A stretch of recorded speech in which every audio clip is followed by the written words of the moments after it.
की महिमा है। जिसने अपने आप को धाम के हवाले कर दिया तो उसके हर कर्म सत्कर्म हो जाते हैं, सब कर्म समर्पित हो जाते हैं और हर कर्म सत्कर्म बन जाते हैं।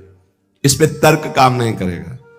एक जंगहा लोहा पड़ा है, सबके पैरों की ठोकरे खा रहा है, पारसमणि स्पर्श कर दिया तो चमकता हुआ सोना बन गया, क्या करोगे?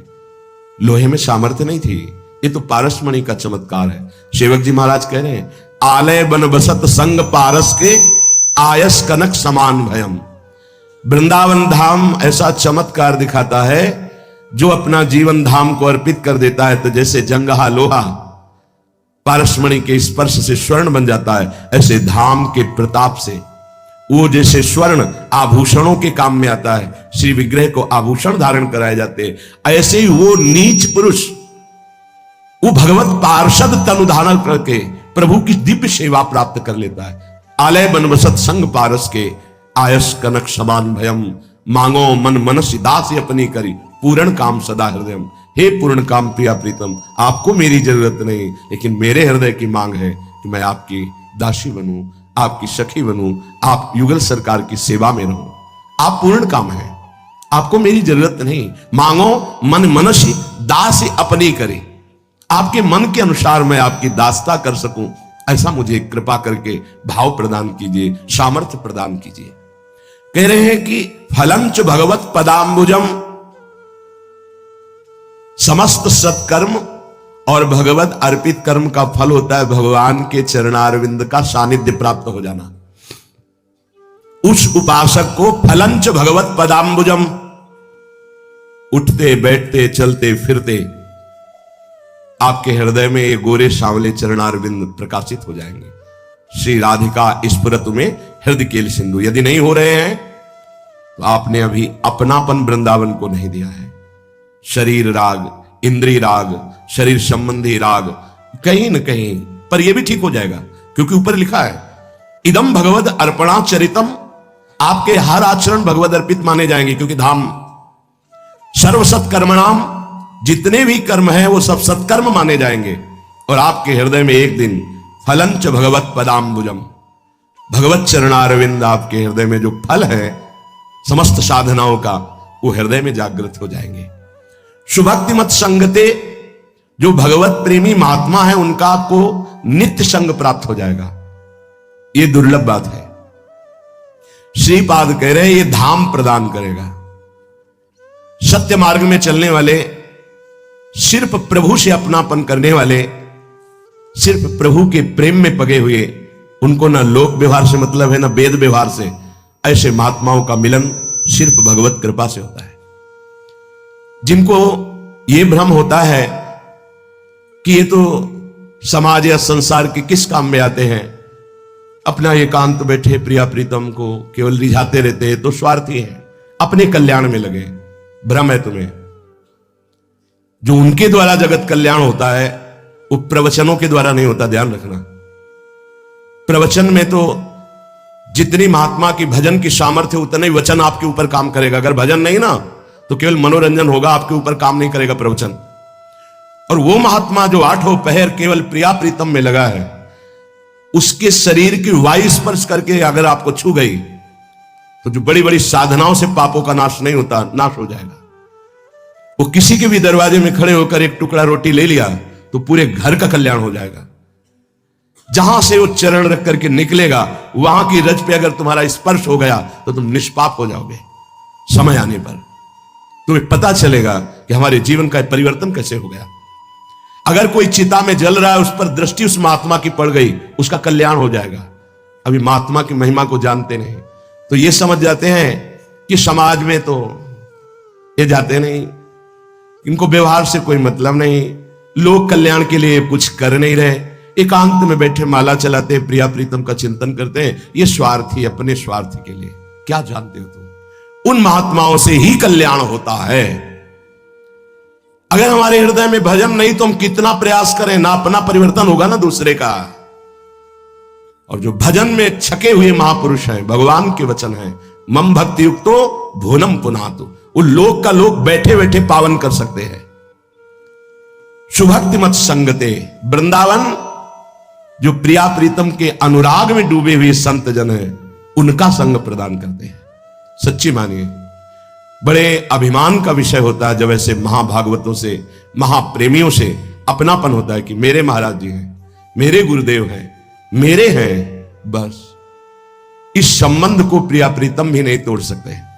इस अपनेपन के संबंध में बंध करके वो हृदय में फलंच भगवत पदाम्बुजो, इन्हीं महापुरुषों के दम से ऐसा होता है। ये बड़े अनुभव की बात कह रहा हूं। खूब शास्त्र और साधन पद्धतियों का अनुष्ठान करने वाला स्वभाव, लेकिन प्रभाव जो अनुराग का है वो केवल रसिक महापुरुषों की चरण रज से हुआ, दूसरा कोई उपाय नहीं।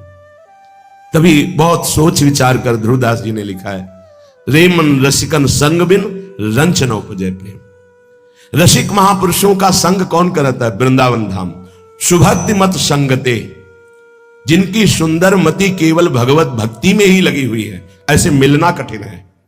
मिश्रित स्वभाव, थोड़ा विषय, थोड़ा प्रपंच, थोड़ा समाज, थोड़ा ये, वो एक अलग है।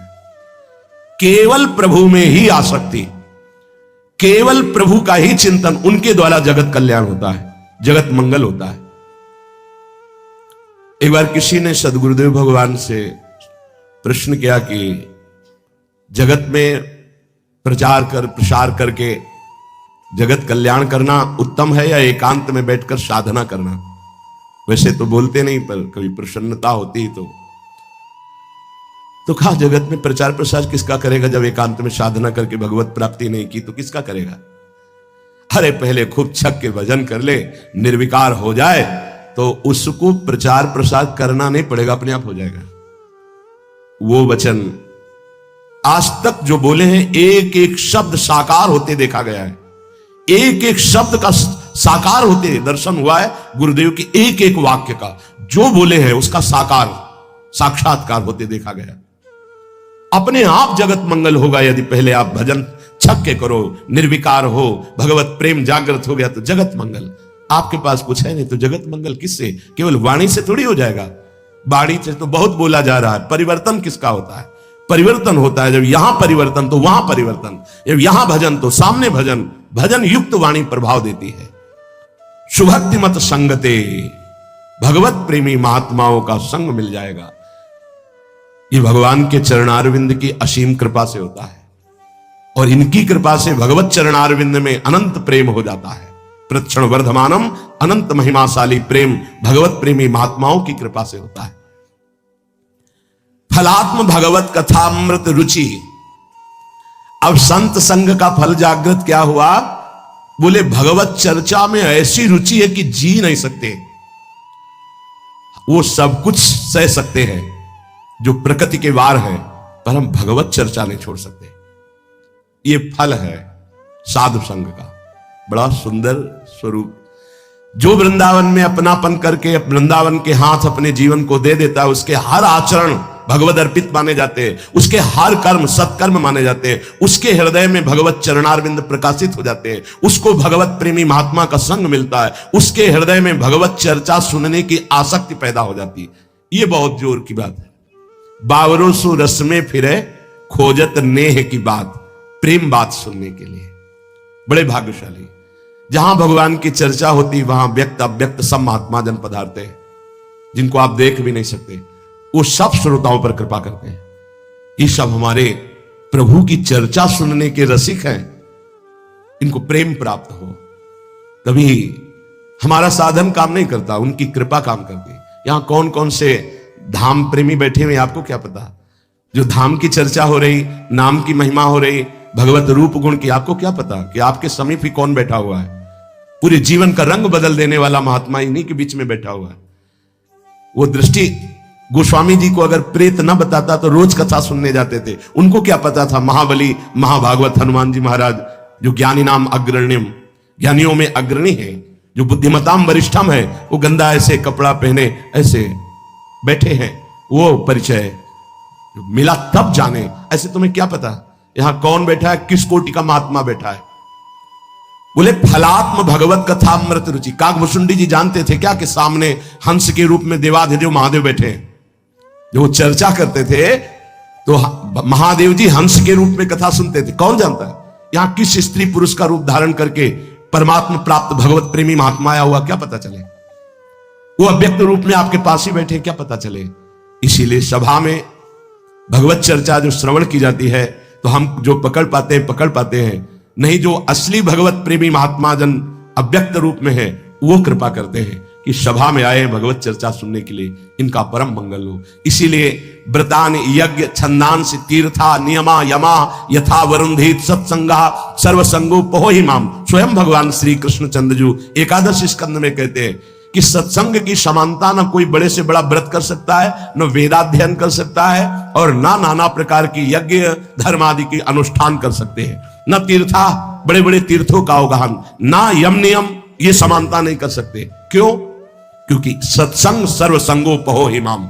सत्संग में ऐसे ऐसे महत त्यागी महत प्रेमी महापुरुष आते हैं जिनकी कृपा दृष्टि से जो हम जीवन में नहीं छोड़ सकते, वो वासनाएं छूट जाती हैं, वो आसक्तियां नष्ट हो जाती हैं, आसक्ति प्रभु के चरित्र से हो जाती है। बोले फलात्म भगवत कथामृत रुचि, कथामृत में ऐसी रुचि, देखो ना 3 बजे से 2 बजे से 2:30 बजे से यहां खड़े हैं पंक्ति में कि मुझे केवल बात सुननी है प्रभु की। क्या मिलता है? प्रगट में क्या मिलता है? ठंडी का समय है, अपने कंबल से निकलना बड़ा कठिन है, पर ये आशिक हैं भगवत चर्चा श्रवण के, खड़े हैं घंटों पहले से खड़े, मुझे अवसर मिले कि मैं सामने देखते हुए भगवत चर्चा सुनूं। ये आपकी प्रीति नहीं है, ये आपके ऊपर कृपा हुई है श्री जी की लाडिलों की। तो बोले फलात्म भगवत कथामृत रुचि। देखो शनकादि की जब सत्संग वार्ता हुई महाराज पृथु से, तो आंसू बहाते हुए भगवान से यही मांगा कि ऐसे महात्माओं का संग और इनके मुख से निकली हुई भगवत चर्चा, ये 2 कानों से मुझे तृप्ति नहीं मिलती, मुझे 10,000 कान दे दीजिए। महाराज पृथु मांग रहे, प्रभु हमें वरदान दीजिए कि मेरे 2 कानों में 10,000 कानों की सामर्थ्य हो, मैं 10,000 कानों से अपने प्रीतम श्री हरि के प्यारों के मुख से उनकी चर्चा सुनूं। श्रुति नाम परम फलम, बहुत जोर की बात करें, श्रुतियों का परम फल है तत्वबोध। जो वृंदावन का आश्रय ले लेता है उसे तत्वबोध हो जाता है। श्रुति नाम परम फलम। और क्या कह रहे हैं आगे? बोले मदन मोहनो यद वीक्ष, वो मदन मोहन प्रभु का दर्शन भी पा जाता है धाम की कृपा से। मोहन मदन त्रिभंगी, मोहन मुनिमन रंगी। बड़े बड़े मुनियों के मन को अपने रंग में रंग देने वाले ललित त्रिभंगी मोहन मदन मोहन का अर्थात लालजू महाराज का, वो धाम की कृपा से साक्षात्कार पाता है। सच्ची मानिएगा, धाम अपने आप ऐसी चमत्कार में लीला उस उपासक के सामने प्रकट कर देता है, निहाल हो जाता है उपासक। बस आप विश्वास कीजिएगा, धाम पर विश्वास कीजिएगा। श्रुति नाम परम फलम, बड़ा दुर्लभ बात करें, उसको तत्वबोध हो जाता है। मदन मोहनो यदवीक्ष्य, वो यही मदन मोहन का साक्षात्कार प्राप्त कर लेता है। मोहन मुन सघन प्रगट परमानंद गुण गंभीर गोपाला। प्रभु का साक्षात्कार कोई खिलवाड़ है? वृंदावन खिलवाड़ में साक्षात्कार प्रदान कर देता है। बोले जिसने वृंदावन की निष्ठा स्वीकार कर ली, फिर एक बार उसके हर चरित्र हर आचरण भगवत अर्पित हो जाते हैं, उसके हर कर्म सत्कर्म बन जाते हैं, उसको भगवत चरणारविंद की स्फूर्ति अनुभव में आती है, उसे भगवत प्रेमी महात्मा का संग मिल जाता है, उसे भगवत कथा में रुचि पैदा हो जाती है, उसे तत्वबोध हो जाता है, उसे भगवत साक्षात्कार हो जाता है। निराकार स्वरूप तत्वबोध और साकार स्वरूप मदन मोहन का दर्शन। और फिर कह रहे हैं जागृत स्वप्न सुसुप्ति नित्य मिलनो नित्यानुरागोन्नति नित्याश्चर्यम नवीन दिव्य वयसौ नित्य स्मरोन्मादिनी। उसके जागृत में तो प्रभु, स्वप्न में तो प्रभु, सुषुप्ति में तो प्रभु। जैसे महाप्रभु हरिवंश चंद्र जो कह रहे जागृत स्वप्न सुषुप्ति स्फुरत में राधा पदाब्ज छटा, वैसे श्रीपाद कह रहे जागृत स्वप्न सुषुप्ति नित्य मिलनो। जागृत में प्रिया प्रीतम के साथ, स्वप्न में प्रिया प्रीतम के साथ और सुषुप्ति में प्रिया प्रीतम के साथ। ये धाम कृपा करके अक्षरशः ऐसा ही करता है। कभी कभी ऐसे उपासकों को स्वप्न आते हैं कि ऐसा लगता है जागृत हो ही नहीं, जागरण ही ना हो, ऐसे डूबा रहे। कभी कभी जागृत अवस्था में एकदम भाव चुरा लिया जाता है, मन बुद्धि, ऐसा लगता है ऐसी ही दशा बनी रहे। भला सुषुप्ति तमोगुण अवस्था में क्या प्रिया प्रीतम का मिलन होता है? उसमें तो गाढ़ निद्रा मूर्छा अवस्था रहती, पर कह रहे हैं ये कृपा कि उसकी सुषुप्ति ही प्रिया प्रीतम में होती, तमोगुण जनित नहीं। गाढ़ भाव में डूबा हुआ प्रिया प्रीतम में, यही उसकी सुषुप्ति है। अर्थात वो जागृत स्वप्न सुषुप्ति तीनों अवस्थाओं पर विजय प्राप्त किया हुआ महापुरुष हो जाता है। जागृत में तो प्रिया प्रीतम, स्वप्न में तो प्रिया प्रीतम, सुषुप्ति में तो प्रिया प्रीतम, मिलनो नित्य मिलनो। जागृत स्वप्न सुषुप्ति नित्य मिलनो और नित्यानुरागोन्नति, और प्रतिक्षण नित्य अनुराग बढ़ता जाएगा प्रिया प्रीतम में। नित्याश्चर्यम नवीन दिव्य वयसौ, नित्य नवीन सौंदर्य सामने। अभी थोड़ी देर पहले जो प्रिया प्रीतम को देखा वो नहीं, नित्य नवीन दिव्य वयसौ, नवीन अवस्था, नवीन रूप। कभी उपासक के नेत्र रूप भर करके पान नहीं कर पाते, ये छक के देख लिया अपनी प्रियाजू को, नहीं। महाराज लालजू कह रहे हैं, प्यारी जू जब जब देखो तेरो मुख तब तब नयो नयो लागत। ऐसे युगल सरकार दोनों हैं ऐसे, इनका नयो नेह, नवरंग, नयो रस, नवल श्याम, वृषभानु किशोरी। लालजू भी नवीन नवीन लावण्य, तो लाडली जू का नवीन नवीन रूप, इनकी अवस्था नवीन, इनकी पोशाक नवीन, इनका वृंदावन नवीन, उस वृंदावन की कुंज नवीन, वहां के खग मृग पशु पंछी नवीन, और इनकी लीला नवीन, और उपासक का भाव नवीन। इसीलिए प्रतिक्षण आसक्ति बढ़ती जाती है। नित्याश्चर्य नवीन दिव्य वैसव और नित्य स्मरोन्मादिनी, ऐसी उसको उन्मादमयी वृत्ति मिलती है कि जब प्रिया प्रीतम के इस नित्य नवीन नववयस रूप का प्रतिपल जागृत में, स्वप्न में, सुषुप्ति में वो मिलन, वो अनुभव, तो उन्माद अवस्था अंदर से बनी रहती है। बाहर से शांत दिखाई देता है, अंदर से उन्माद रहता है। नित्य स्मरोन्मादिनी ये वृंदावन प्रदान करता है। नित्यान्योन्य विचित्र केलि कलनौ, अन्योन्य दोनों युगल सरकार ऐसी नित्य नवीन नवीन लीला करते हैं कि उपासक का चित्त उसी में डूबा रहता है। नित्याली वृंदान्वितौ, समूह की समूह नवीन सखियां उनकी सेवा में मगन, उसका दर्शन करके उपासक आनंद मगन होता है।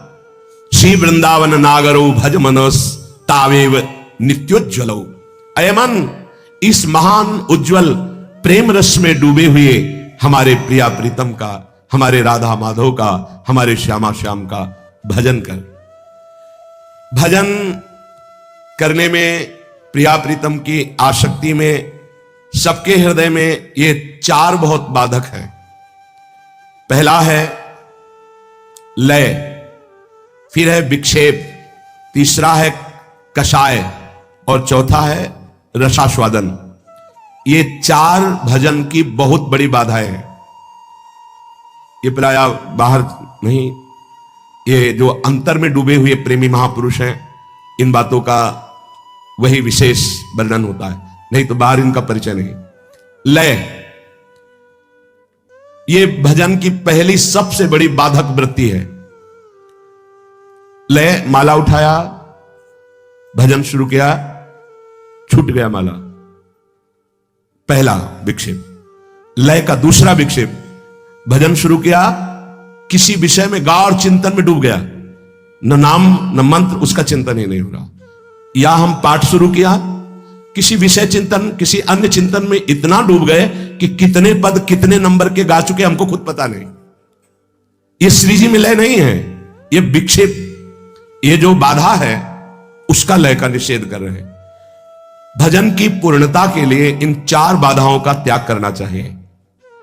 ये लय कैसे मिटाया जा सकता है? जो अति भोजन करते हैं वो इस बाधा को कभी नहीं हटा सकते।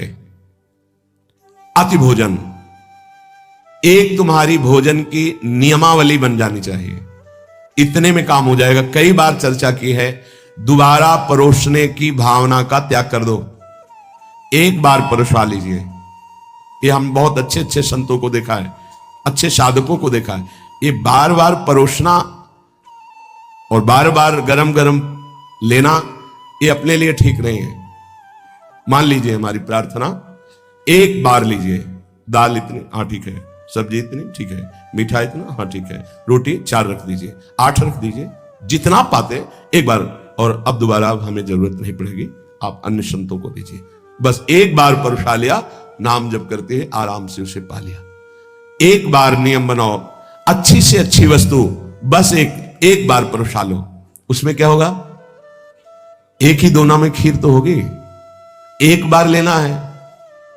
देखो हम साधना कर रहे हैं, यहां निषेध है, लय ये बहुत बड़ा बाधा है भजन के लिए। तो अति भोजन इसका त्याग कीजिए। किसी किसी के शरीर की आवश्यकता होती भोजन की इतनी इतनी, वो आप एक बार में ले लीजिए, हम छूट देते हैं, 10 रोटी ले लीजिए, कोई निषेध नहीं। आप सहज में पचा लेते हैं, आप मेहनत करते हैं, आप भजन करते हैं, ले लीजिए, एक बार में ले लीजिए। देखो आप करके देखो, आप एक बार में परोसा लीजिए उतनी वस्तु जितना आपको परोसना है। आपको ऐसा लगता है कि एक बार में जैसे दाल ली, 2 छोटा दोना, हमारा काम नहीं चलता, तो आप बाबा जी हो रच का पात्र रखो, अपना रच का पात्र लेकर के गए, भाई इसमें डालो, इसमें डालो, ठीक है। आपको लगता है कि खीर आदि में ज्यादा आसक्ति है, तो 1 चम्मच दाल और 1 चम्मच खीर मिला करके पी लीजिए, आसक्ति खत्म हो जाएगी। आपको लगता है कि गुलाब जामुन बहुत प्रिय लगते हैं, तो सब्जी से सान के पा लीजिए गुलाब जामुन, ठीक हो जाएगा। भजन करना है कि गुलाब जामुन का टेस्ट लेना है? अरे राधा नाम सुधा रसम। देखो सब कोई इस मार्ग में नहीं चल पाता है, आप सब बड़े भाग्यशाली हैं, सच्ची कहते हैं बड़े भाग्यशाली। नहीं, प्रपंच रौंद रहा है, अच्छे अच्छे धज्जियां उड़ाए है प्रपंच, आप बड़े भाग्यशाली, तो उसको और समेटिए, देख लीजिए आप बहुत जल्दी लाभ प्राप्त होगा। लय ये बहुत बड़ी बाधा है जो अपने संकल्प को, अपने अनुष्ठान को, अपने लक्ष्य को पूर्ण होने में बहुत बाधा पहुंचाता है। मन ही नहीं लगेगा, या नींद आ जाएगी, या बार बार जमुहाई या प्रपंच चिंतन में चले जाएंगे। अति भोजन, दूसरा कब्ज न बनने पावे। कब्ज है, मल अवरुद्ध है, तो फिर भजन में रुचि नहीं, कई तरह की बाधा आ जाएगी।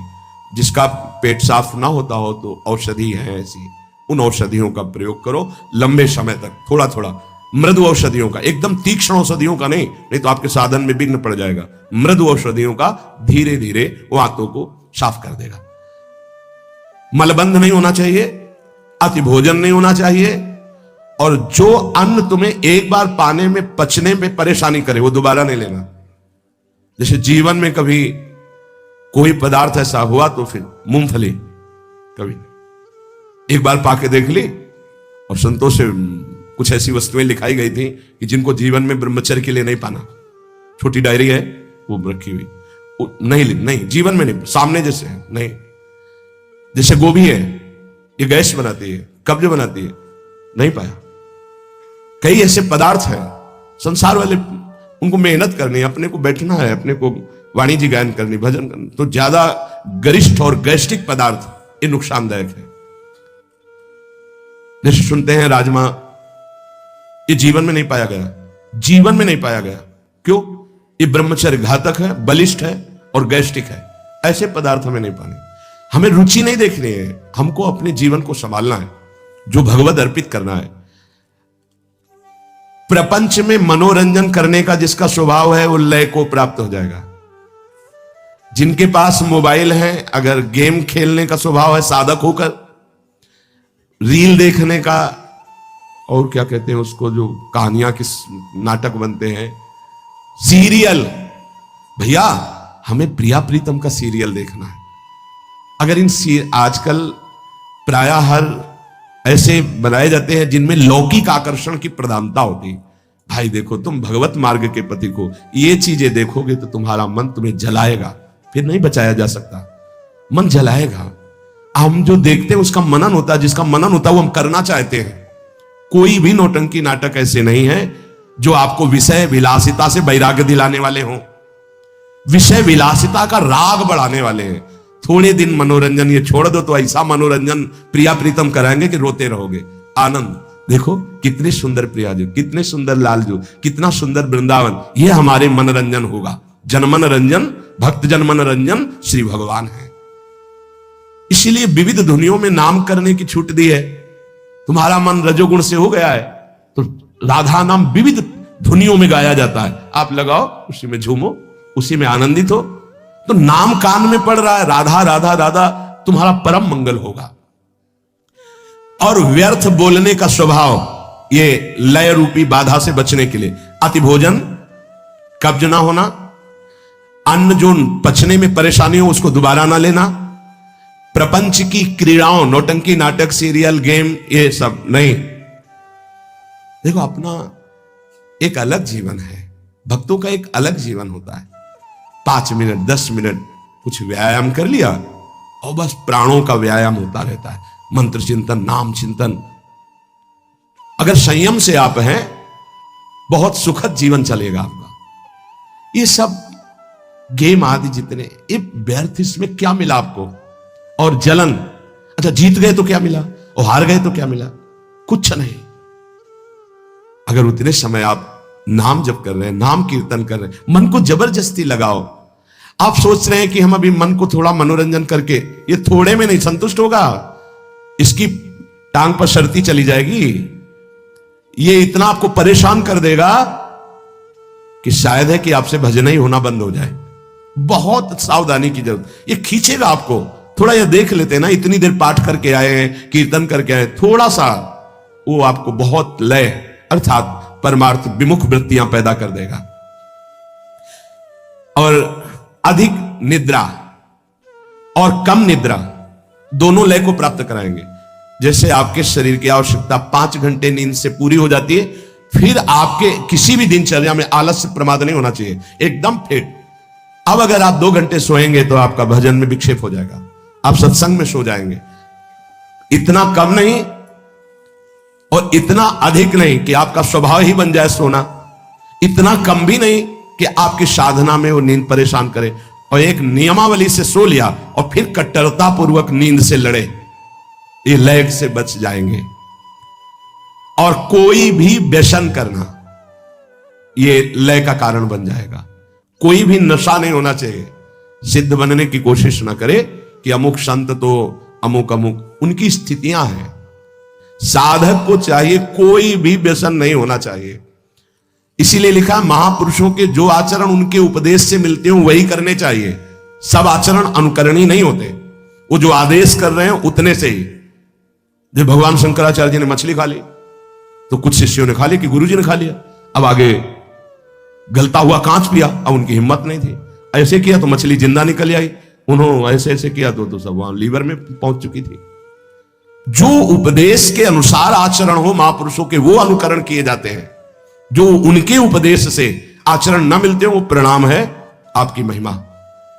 कोई भी व्यसन नहीं होना चाहिए उपासक के जीवन में। हमें लगता है कि बड़े धन्यवाद के पात्र है कोई उपासक, अभी तक तो एक भी नजर नहीं आया कि किसी भी तरह का कोई तंबाकू या किसी भी तरह का कोई मादक द्रव्य। तो धन्यवाद है कि बड़े कृपा पात्र हैं आप सब जन। जो गृहस्थी में उपासक हैं वो भी सावधान रहे, कोई भी व्यसन नहीं होना चाहिए। आपके अंदर जब नाम का व्यसन चढ़ेगा तो एक मादकता अपने आप चढ़ती है। अगर अन्य व्यसन करेंगे तो नाम निरंतर नहीं जप लेंगे। जिसके मुख में तंबाकू है, सिगरेट है, पान मसाला खाओगे, नाम नहीं चल पाएगा। तुम्हारी इतनी हिम्मत नहीं कि रजोगुणी मुख में मसाला हो और तुम्हारी चित्तवृत्ति भगवदाकार हो।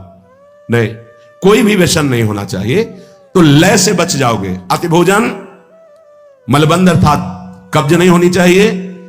वो अन्न नहीं पाना चाहिए जो पचने में परेशानी करता है। कोई भी प्रपंच की क्रीड़ा नहीं देखनी चाहिए, जिसे सीरियल, नौटंकी, नाटक के फिल्म आदि। और अधिक नींद और कम नींद दोनों नहीं होनी चाहिए, युक्त। जितने जीवन के लिए आवश्यक है उतनी नींद। और कोई भी व्यसन ना हो तो लय से बच जाओगे। दूसरा है विक्षेप। विक्षेप विषयों का होता है। यह अनात्म वस्तुओं के सहयोग से सुख लेने की इच्छा बहुत जन्मों से यह संस्कार चला रहा है। आपके अंदर आएगा, काम भोग करने की इच्छा आएगी, नाना प्रकार के पदार्थों की इच्छा आएगी, इच्छा होती है, इसी को बंधन कहते हैं। इसी विक्षेप को जो जीत लेता है वो बंधन मुक्त हो जाता है। इच्छा का त्याग करना ही परमार्थ के पथिक का परम कर्तव्य होता है। इच्छाओं का त्यागी होना चाहिए, जा ही न चाहिए कबहू कछु। इच्छा त्यागी मतलब विक्षेप का त्यागी। यही विक्षेप पड़ता रहता है। विक्षेप है विषय प्रियता। अनात्म पदार्थों में सत्यत्व सुख बुद्धि ये विक्षेप है। उपासक अंदर से देख ले, ये विक्षेप क्रिया भले ना हो लेकिन चिंतन होता है, इसका अस्तित्व बना रहता है। विक्षेप पड़ता रहेगा आपके जीवन में, आप अशांत रहेंगे, आप जलेंगे, आप खुद ऐसे आचरण करेंगे जो आपको बांध देंगे, आपको क्लेश पहुंचाएंगे, भजन साधना छूट जाएगी। ये चारों बहुत बड़े मतलब विक्षेप पहुंचाने वाले हैं। पहला लय और दूसरा विक्षेप। विषय प्रियता, विषय भोगों में सुख, सत्यत्व बुद्धि, इसका त्याग करना पड़ेगा। वैसे जब कभी आपका मन किसी विषय में जाए तो उससे बचने का उपाय बहुत जोर जोर से जल्दी जल्दी से नाम करना, तो वो संस्कार नहीं बना पाएगा। पर उस समय आप देखना, अगर आप नाम जप करें उसकी रफ्तार धीमी करके एकदम बंद करवा देगा, गाढ़ विषय चिंतन कराएगा और साधक सहयोग कर देता है मन को। फिर परेशान होकर के डोलता है घंटों, मेरा मन नहीं लगता, मेरा मन अशांत है, मैं क्या करूं, मेरा मन ऐसा, मेरा मन। तो दवा क्यों नहीं ली समय पर? जिस समय तुम्हारा मन विषय में गाढ़ चिंतन कर रहा था उस समय तुमने चिंतन करने क्यों दिया? नाम कीर्तन क्यों नहीं किया?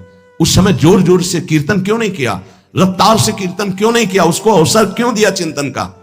हर विक्षेप की काट भगवत चिंतन है। उस समय चिंतन ना बने तो कीर्तन करो। उस समय किसी भी तरह विषय चिंतन का अवसर ना दो। हृदय जलाएगा, तुम्हें परेशान करेगा, पर तुम उस परेशानी से परेशान मत हो। यही सबसे बड़ी तपस्या है। जीत जाओगे, जीत जाओगे। नहीं, हरि गुरु बड़े कृपालु हैं, बार बार तुम्हें वही सब देंगे। देख लो, करके देख लो क्या मिलेगा। फिर वही ज्वाला, फिर वही परेशानी, फिर वही चिंता। जितनी जल्दी तुम इच्छा रहित होगे जीवन मुक्त हो जाओगे। इच्छा रहित होने का सीधा उपाय, जब आपका अंदर विषय चिंतन चल रहा है, नाम कीर्तन बहुत जोर से होना चाहिए। उसको अवसर मत दो चिंतन का। विक्षेप का कारण ये भोगों के प्रति सत्यत्व बुद्धि, सुख बुद्धि है। कषाय, कषाय कहते हैं जो भोगा आवरण आपको ढके हुए है, उससे हम निकलने की जो चेष्टा करते हैं तो उसमें जलन होती है। उसको ना सह पाना, जलन को ना सह पाना, ये कषाय होता है। ये गिरा देता है कच्चे साधकों को, अधकचरे योगियों को ये भ्रष्ट कर देता है। कषाय, मन का दुलार करने की आदत, मन की जलन को अपनी जलन मान के उसके मिटाने का उपाय करना, अर्थात भोगों के कवच से निकलने की चेष्टा जो हमको दृढ़ता पूर्वक करनी चाहिए, तो हम दुलार कर देते हैं वहां मन का। जब मन जलता है तो लगता है कुछ भी हो, इसकी जलन मिटानी है। कैसे मिटेगी? भजन से। चलो थोड़ा घूम आते हैं, चलो थोड़ा मोबाइल देख लेते हैं, टीवी देख लेते हैं, थोड़ा जो कह रहा है आज कर लेते हैं। ये कभी तुम्हें आगे नहीं बढ़ने देगा। ये कवच की तरह तुम्हें बांध के रखेगा उसी विषय चिंतन में, उसी जलन में। ज्यादा दिन टिक नहीं पाओगे परमार्थ में। बहुत सूरवीर का मार्ग है ये, बहुत सूरवीर का। यहां श्वास श्वास पे तीर और बर्छियों की तरह प्रहार करते हैं काम, क्रोध, लोभ, मोह, मद, मत्सर। गुरुदेव की कृपा ही कवच है। कृपा क्या है? वो जो उपदेश कर रहे हैं उसे मान लो, यही गुरु कृपा है। ये मन पर जो भरोसा कर लेना, ध्यान दीजिए, मन पर भरोसा कर लेना कि अगर ये जो मांग रहा है हम दे देंगे, शांत हो जाएगा। धोखेबाज, भारी धोखा खा रहे हो आप, बहुत बड़ा धोखा खा रहे हो। ये मन तुमको फंसा के और जला देगा। ध्रुवदास जी महाराज कह रहे, विषय चुगा जिन चुगे मन, चुगत कछुक सुख होए, फिर फांसी ऐसी लगे तेषम दुख न होए। मन कहता है एक बार ये चख लेते हैं, भोग लेते हैं, बहुत जलन हो रही, एक बार तो देख लेते हैं, फिर शांत हो जाएगा। आप राजी हो गए? इसमें लिखा है भोगाकर्षण पर मन पर दया कर देना, दोस्ती कर लेना। चलो ठीक है, अच्छा ऐसा कर लेते हैं। उसके हटाने में जो क्लेश, उसे ना सह पाना। अब क्या करेगा? 5 मिनट के लिए तुम्हें शांति दे देगा कि हाँ राधा राधा राधा तो बड़ा शांति मिली। अब इसके बाद जब आएगी उसमें ज्वार भाटा, फिर दोबारा कितने मिनट बाद आती है, लौट करके कुछ कहा नहीं जा सकता। हो सकता है थोड़ी ही देर में आ जाए, हो सकता है शाम तक। अब जब आएगी तो तुम्हारी ताकत नहीं कि तुम रोक सको, तुम्हारी दस्तखत करने की जरूरत नहीं, वो घसीट लेगा तुम्हें। अगर पहली बार में ही लड़ गए, नहीं छूंगा, नहीं करूंगा, नहीं भोगूंगा, नहीं देखूंगा, नहीं, राधा राधा राधा राधा राधा, इसको सह गए तो कषाय को मिटा दिया। जो विषय भोगों का कवच तुम्हें बंदी बनाया था, तोड़ दिया तुमने, चक्रव्यूह को तोड़ दिया। इसके ध्यान दीजिए, मन पर दया नहीं करनी, मन पर दुलार नहीं करना, मन की जलन को अपनी मानकर टूटना नहीं है। जल गंदा सोचता है तो जलेगा नहीं, और क्या होगा। अगर आप उसकी जलन को बता दिया किसी से तो सह नहीं पाओगे। समझ लीजिए, इसके ये युक्तियां हैं जिससे जीता गया है इस विषय पर।